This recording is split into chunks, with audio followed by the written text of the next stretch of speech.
Felicitous greetings, fellow fanatics. Welcome back, one and all. I'm Adam the Fanatic. To celebrate my channel's 5th anniversary, we're going to be doing a 3-part series, starting by taking a look at the classic, genre-defining real-time strategy game, StarCraft by Blizzard Entertainment. Next week, we'll be looking at the Brood War expansion, and then we'll wrap things up the week after that by taking a look at the massive board game that's based off of both of them. Without any further ado, let's dive in.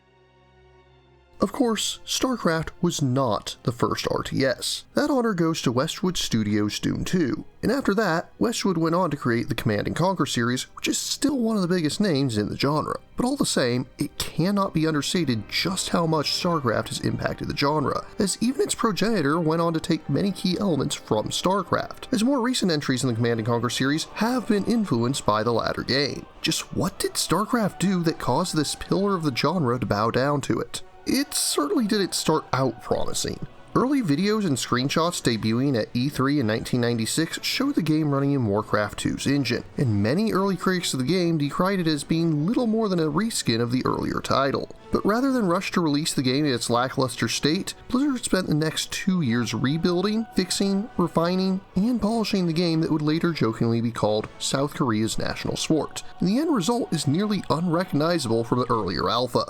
In StarCraft, you play as one of 3 races. Terrans are a scrappy band of humans stranded in the makeshift penal colony that is the Korpulu sector. They often have to make do with little, and as such cannot waste anything. Their buildings can be constructed anywhere as long as there's sufficient room for the structure, and many of them can lift off and fly elsewhere after being built. Many Terran structures can be upgraded with add-ons, substructures that connect to a larger structure to enhance its output and provide it with new capabilities. In order to support larger armies, Terran players have to build supply depots which provide their forces with food and ordnance, but provide no other benefit beyond logistics. However, because so many of their systems are jury-rigged, they're also prone to catching fire, and once a building reaches low HP, it'll begin to slowly burn down unless it's repaired. Their Space Construction Vehicles, or SCVs for short, can repair damaged buildings and mechanical units alike. Terran infantry consists of Marines, basic soldiers capable of firing on all targets, and Firebats, armored soldiers equipped with powerful short-range flamethrowers. Both Marines and Firebats have access to combat stims. These will damage them a bit, but temporarily increases their movement speed and rate of fire. They also have access to the covert commandos known as Ghosts, operatives equipped with cloaking devices that are able to slip behind enemy lines. They also have the ability to lock down mechanical units, freezing them for a period of time, and can even set a target for low-yield tactical nuclear weapons to drop upon their foes. All Terran infantry are capable of fortifying in bunkers, allowing up to 4 soldiers to fire from the safety of a repairable foxhole. From the machine factory, Terrans are capable of constructing different vehicles to ride into battle. Vultures might remind you of the speeder bikes from Star Wars. They don't hit too hard, but they move fast and can plant spider mines, which will hide beneath the ground until enemies get close, then jump up and run towards unsuspecting foes. Goliaths are your typical Battletech style mechs, equipped with machine guns that are decent against ground forces, and also possessing anti-air missiles which strike terror into the hearts of flying enemies. And finally, you have what may be the most famous weapon in the Terran arsenal, the Siege Tank. It doesn't seem like anything too special at first, but when in position, it can clamp down to the ground like an earth mover and fire a powerful artillery blast with the longest range of any unit in-game.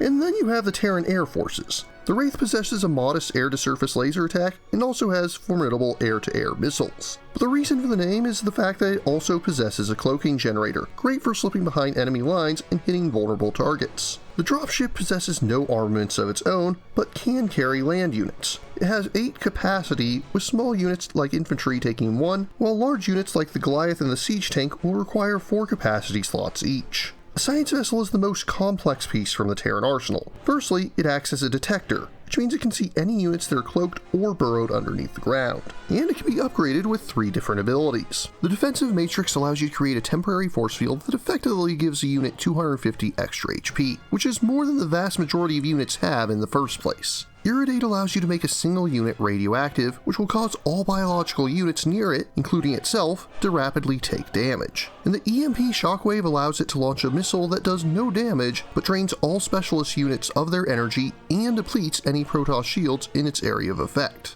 And finally, the most costly and powerful unit in the Terran arsenal is the battlecruiser, a massive ship which can devastate air and ground forces alike, and can also be retrofitted with a Yamato cannon to fire earth-shattering bolts of fire at singular targets, excellent for striking other costly units.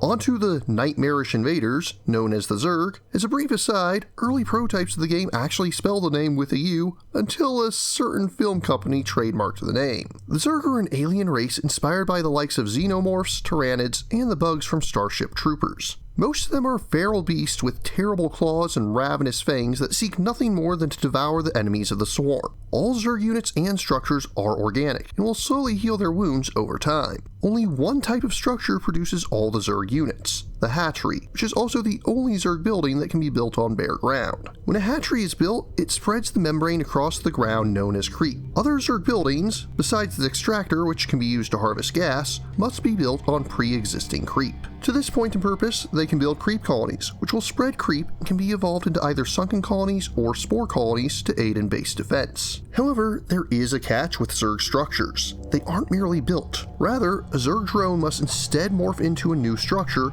thus sacrificing a worker each time you need a new building. The backbone of the swarm are the Zerglings. The cheapest unit in the game, these creatures are all about quantity over quality, with 2 hatching from each egg as they're spawned. Although individually weak, they can be devastating in large, well, swarms. Hydralisks, on the other hand, are a bit stronger, capable of spitting acidic spikes with enough force to penetrate armor or even strike aerial foes. Many Zerg ground forces are also capable of burrowing. They can't do anything while burrowed. You'll have to wait for the expansion to see anything like that, but this can set up ambushes to allow them to encircle their prey. Once a spawning pool has been constructed, you can upgrade your hatchery into a lair. The lair unlocks several new structures and is also capable of upgrading overlords. At the onset of the game, overlords are unarmed units that provide supply to control other units. They're flying units that also act as detectors. Because the Zerg will often have plenty of these, cloaked units usually aren't as useful against them. With the lair, overlords can be upgraded to see further, move faster, or even carry ground forces as living transports. Lairs also unlock the structures needed to purchase flyers. The Scourges are small, cheap units that kamikaze into other flying units for massive damage. Mutalisks, on the other hand, shoot claveworms, parasites that bounce between enemy units to strike multiple foes at once.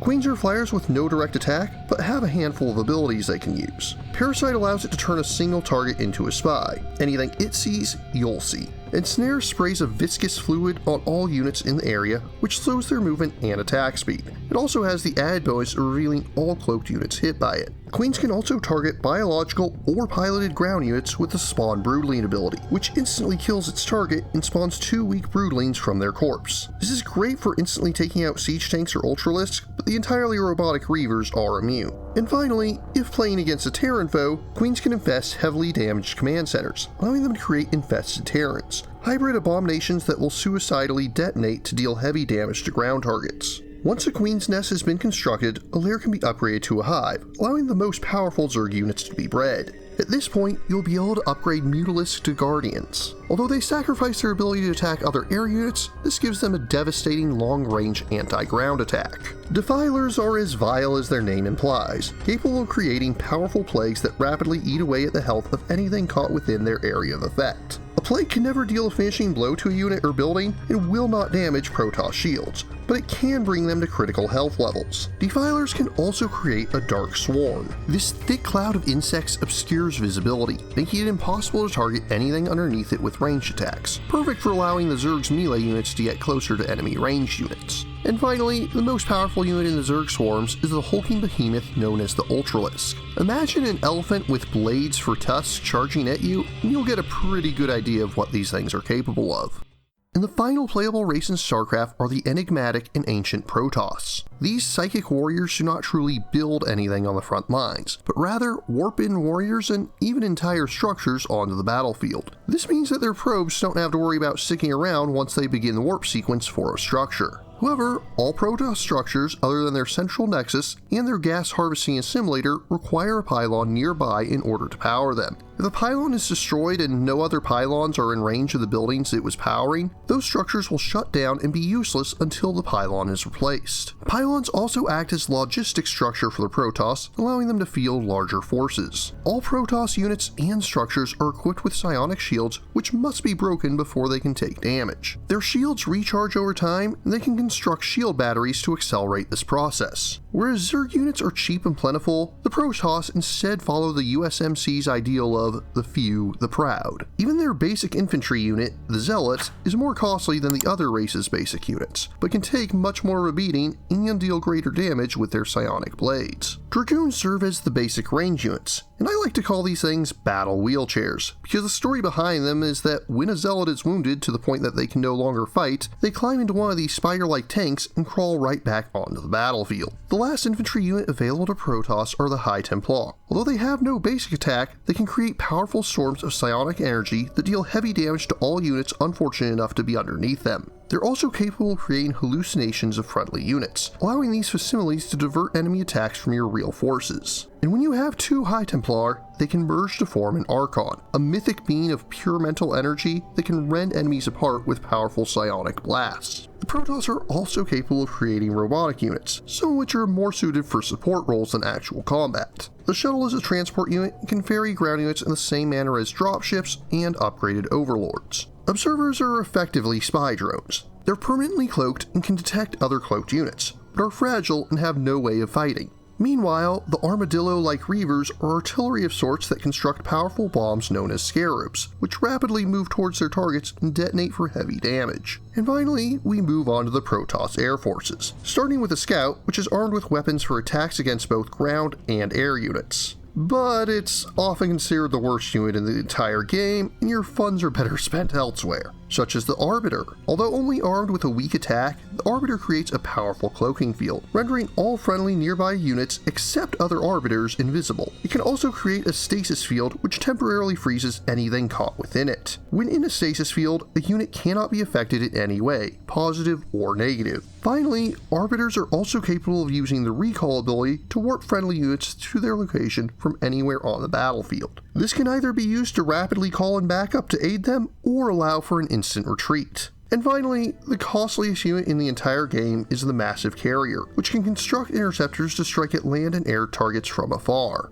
The genius of StarCraft is how wildly different, yet intricately balanced the three races are. Earlier real-time strategies like Command & Conquer and Warcraft typically only had two playable factions. In the first two Warcraft games, the humans and orcs played completely identically to one another, and while Command & Conquer did have differences between its factions, they certainly weren't as drastically unique as the playstyles presented in StarCraft. The myriad of different options this provides to players is what keeps people still playing the game even at a tournament level over a quarter of a century later. Now, is the game perfect? Of course not. There are two noteworthy flaws the game has that definitely feel more noticeable with hindsight. First and foremost are the limitations of control groups. Each control group can only command 12 units at a time, and any units that are within those control groups that are hit with lockdown or a stasis field are forcibly removed from the control group. You'll especially feel these limitations with the Zerg, as you'll often need to command larger numbers of units. Additionally, grouped units make it more difficult to use abilities. You can only use abilities when units with identical abilities are grouped together, and when you do so, they will all attempt to use the ability on the target that you designate. This isn't so bad with Marines and Firebats. You're probably going to want them to all use their combat stims at the same time anyways. When trying to get psionic storms going with High Templars, it just makes you end up wasting energy unless you select them individually.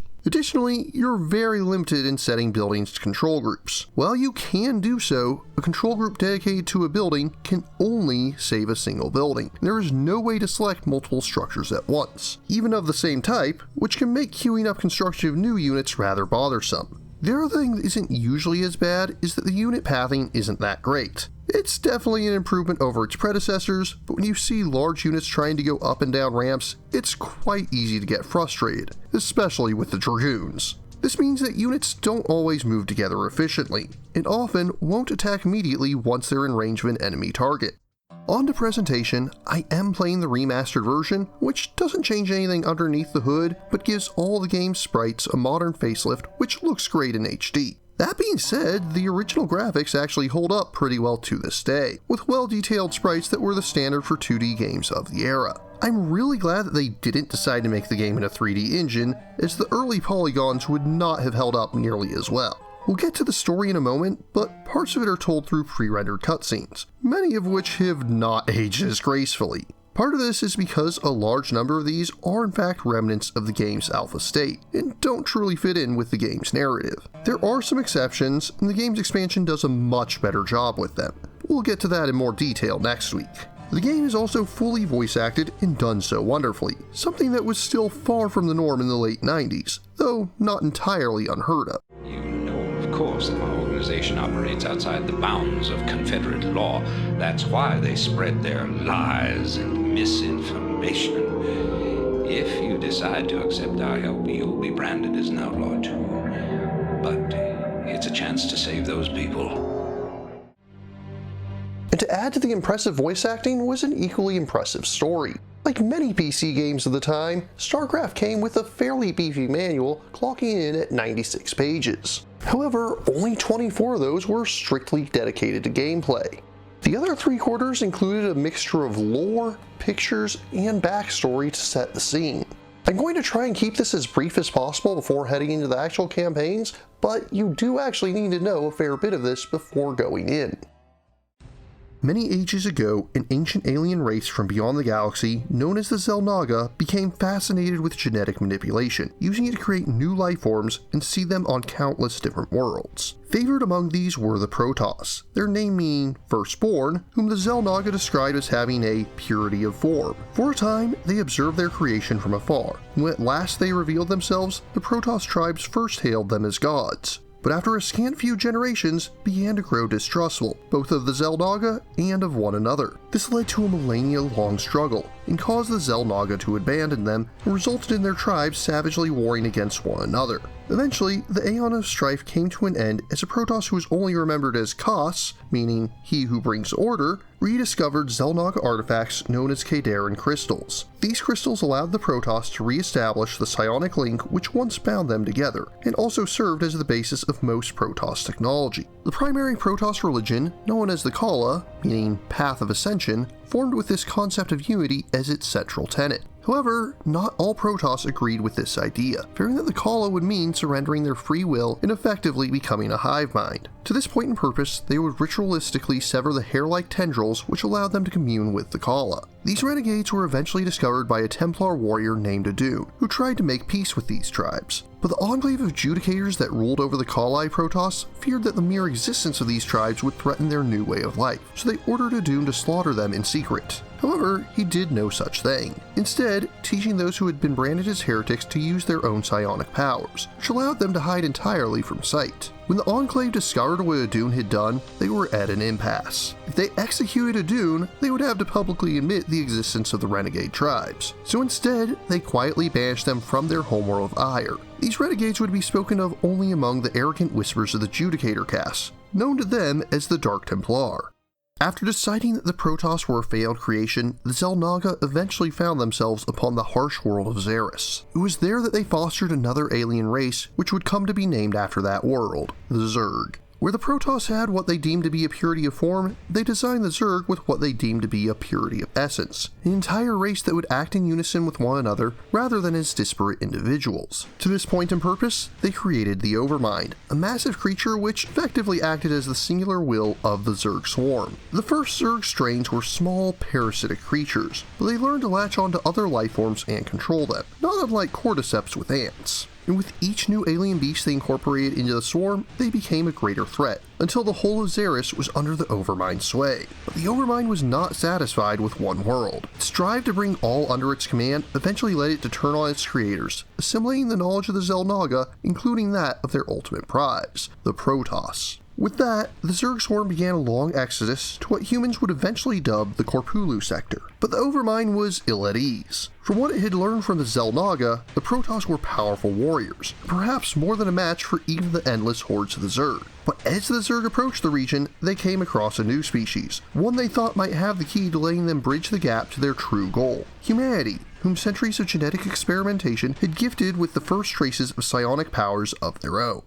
Of course, humans were not native to Korpulu. Earth had become a dark and dreary dystopia in the centuries leading up to the events that would eventually come to bring some of them to encounter these alien species. The 21st and 22nd centuries marked rapid technological progress, perhaps too rapid. As the world entered the 23rd century, much of humanity had genetic and cybernetic modifications. As the world neared complete economic collapse, the United Nations began to gather more and more power, eventually bringing the vast majority of the world under their control and reforming into the United Powers League. Following a fascist doctrine they referred to as enlightened socialism, they imposed English as the singular language of the world and banned all religions except a new atheistic philosophy they dubbed the divinity of man. Under this new religion, anyone seen as impure via genetic or cybernetic alteration would be eradicated, causing a genocide unlike any seen before on Earth, slaughtering over 400 million people. However, one UPL scientist had an idea that was slightly less evil.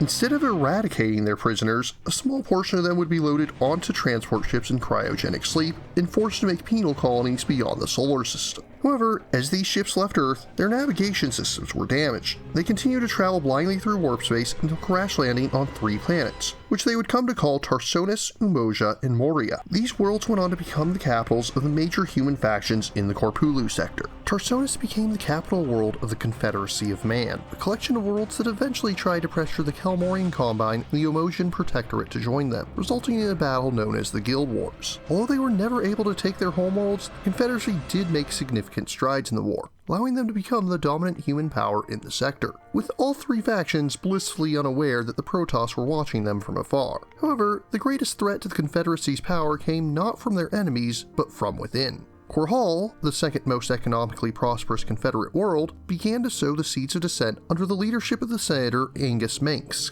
Under Mengsk's leadership, Korhal demanded greater autonomy that the Confederacy was willing to provide. In response, the Confederacy assassinated Angus, his wife, and their daughter, hoping that killing them would silence any rebellion. The only surviving member of the Mengsk family, Arcturus, took up his father's crusade and began forming an alliance with the Umojan Protectorate, and continued to stoke the flames of rebellion. Growing increasingly desperate, the Confederacy dropped an apocalyptic number of nuclear missiles on Korhal, reducing it to a barren desert. But this only strengthened anti-Confederate sentiments across worlds, and Arcturus Mengsk was off-planet during the bombardment, allowing him to lead the insurgent group that would come to be known as the Sons of Korhal. As the 25th century drew to a close, the Confederate world of Chowsara had its first encounter with an alien species dangerous enough to be considered a threat. Although only a small portion of the Zerg swarm, these creatures were already vast in number, and were capable of making coordinated attacks that were impossible with mere animal intelligence. Sending General Edmund Duke to lead the assault against the creatures, the Confederacy believed they had won a victory, and managed to keep the rumors about these xenomorphs quiet. However, the Protoss that had been watching knew that the world was still infested by the Zerg, and sent an expeditionary fleet led by Executor Tassadar to purge Chowsar of all life in order to ensure that these frightening creatures wouldn't spread, though Tassadar ordered his forces not to fire on fleeing human ships in the process. Needless to say, it didn't work. 4 days later, the neighboring world of Marsara would be placed under quarantine. Here, mere weeks before the dawn of the 26th century, is where the game begins.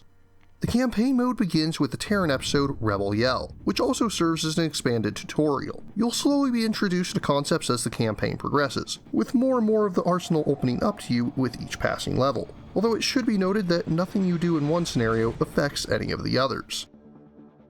And now we come to the part of the review where we'll be discussing the plot. If you wish to avoid spoilers, please jump ahead to the time coordinates indicated on screen. Initiate temporal distortion now. Still with me?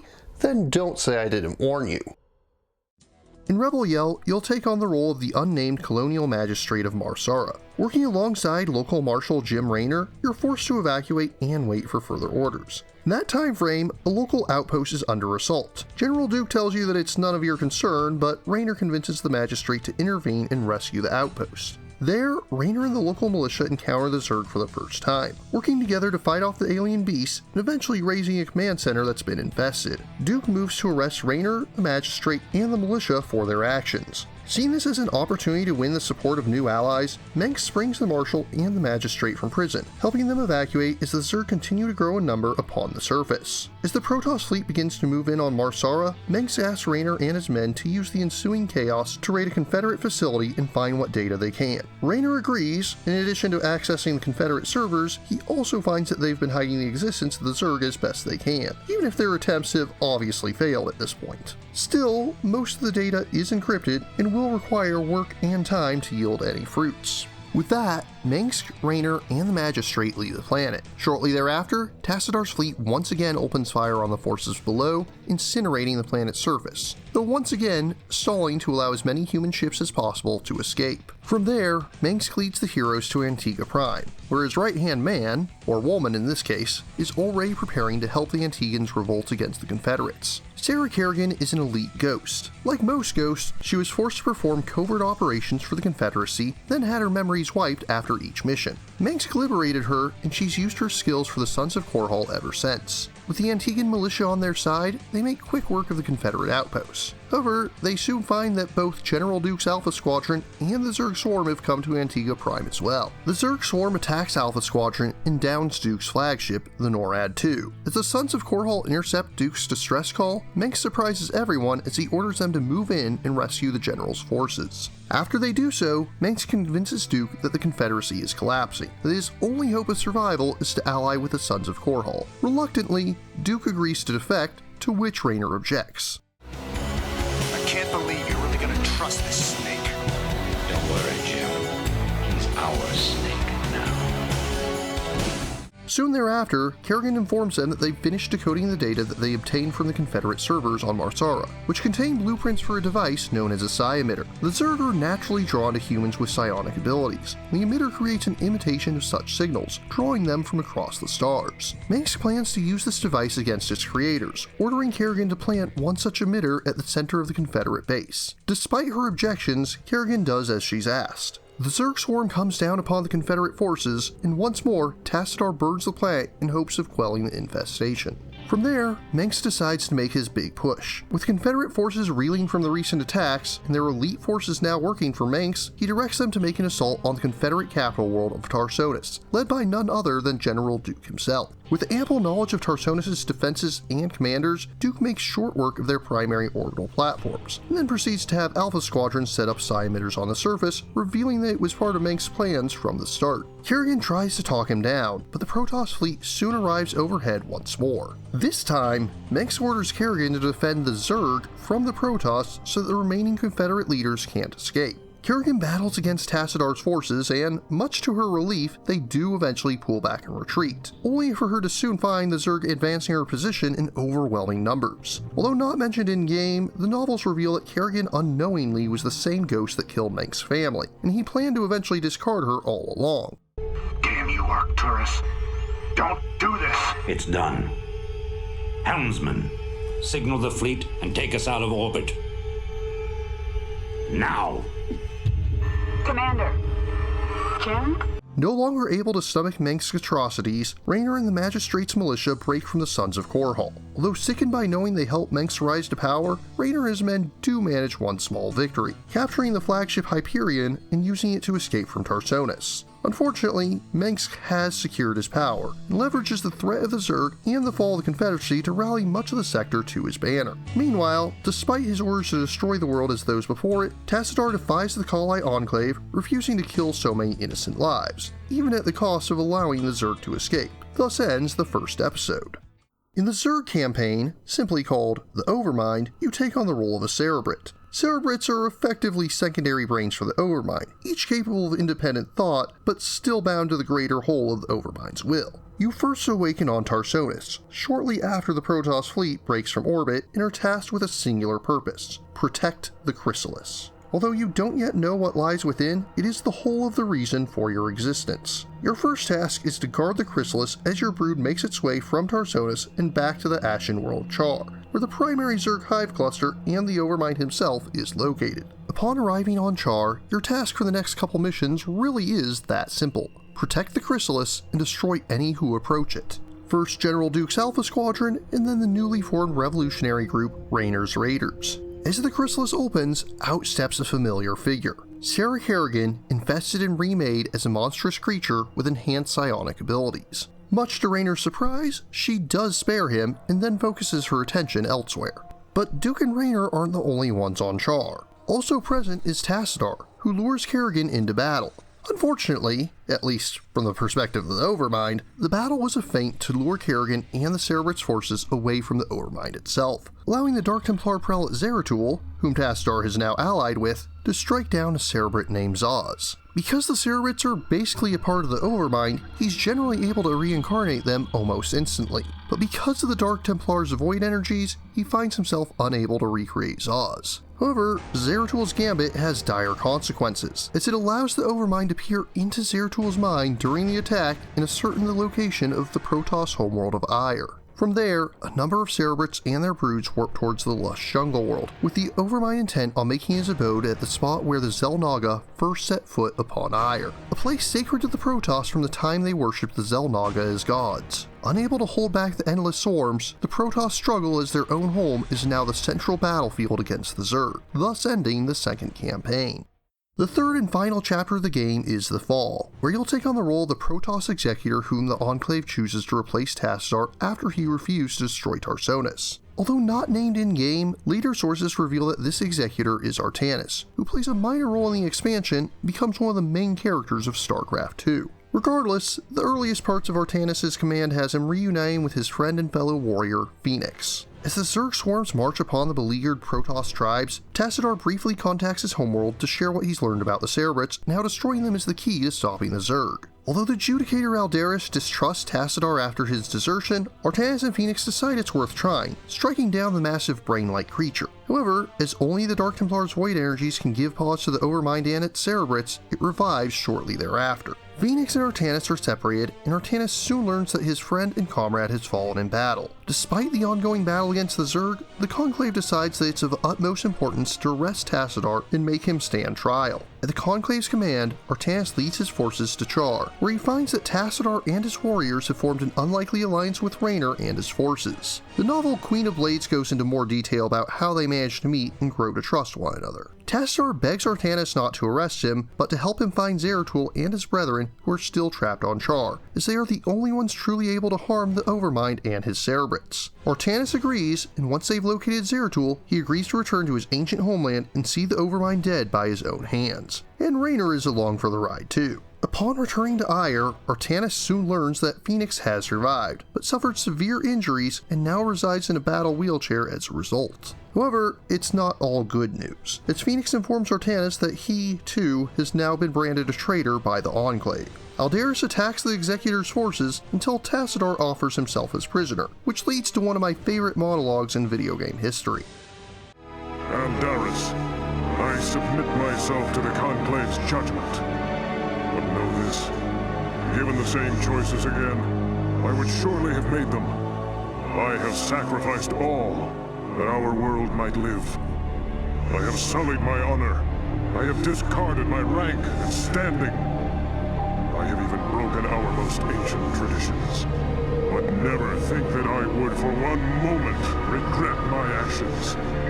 For I am Templar, and above all else, I have sworn to protect our homeworld till the end. All the same, Tassadar's friends and allies can't simply stand by and watch as he's arrested, so they stage a jailbreak, which kind of defeats the purpose of him surrendering himself in the first place. Regardless, the operation is a success. With the Enclave licking their wounds, the heroes turn their focus back to the Zerg swarms, first slaying 2 of the Cerebrits, then launching a massive coordinated assault on the Overmind itself with everything they can muster. To their credit, the Enclave does overcome their arrogance, actually acknowledging the victories of the heroes over the Cerebrits and thanking them for their efforts. Still, it takes all they have to wound the Overmind, but it's still not enough to kill it. In a desperate gambit, Tassadar channels the void energies as he learned from the Dark Templar and crashes his carrier into the Overmind, giving his life to end the battle and the Overmind once and for all. Victorious, but also battered and bruised, Artanis' allies have won a costly victory over their foes. But as the Overmind dies, back on Char, Kerrigan sees this as an opportunity to take power for herself. But we'll save that for next week. Welcome back, Chronauts. You're just in time to join us for the conclusion. All in all, StarCraft is an amazing game. It brought the genre to a new standard. Despite a few minor instances where it's held back by the engine, it still holds up decades later. The gameplay is exciting, the different strategies with which you can approach battles are numerous, it looks great, and the story is really well done. The base game does have a bit of problem with feeling like the level formula gets a little stale by the end of everything. Almost every mission is just a straightforward build up your base and assault the enemies type mission, but it's enjoyable all the same. I will say that I do think the game should be rated mature rather than teen, as there is a gratuitous amount of gore, and I can't imagine a film adaptation would be rated anything other than R. And the cutscene graphics are about as realistic as one could have reasonably expected at the time, even if they look rather goofy and cartoony by modern standards. For fans of real-time strategy, this is still the standard to which other games are held. That being said, I'm not going to score this one since modern re-releases include the expansion with the base game, so I'll give them both a proper score together next week after we look at Brood War. StarCraft and the Brood War expansion are currently available for free to play via Battle.net, along with the option to pay a fee to upgrade to the remastered version. If you're interested in playing, purchasing, or learning more, links are included in the description. But what about you? What do you think of StarCraft? What RTS games do you enjoy? If you have any questions, remarks, or posting points of view, leave them in the comments down below. Don't forget to like, share, subscribe, and ring that bell. And if you really enjoy my work, please consider funding my channel on Patreon. Until next time, farewell, fellow Fanatics.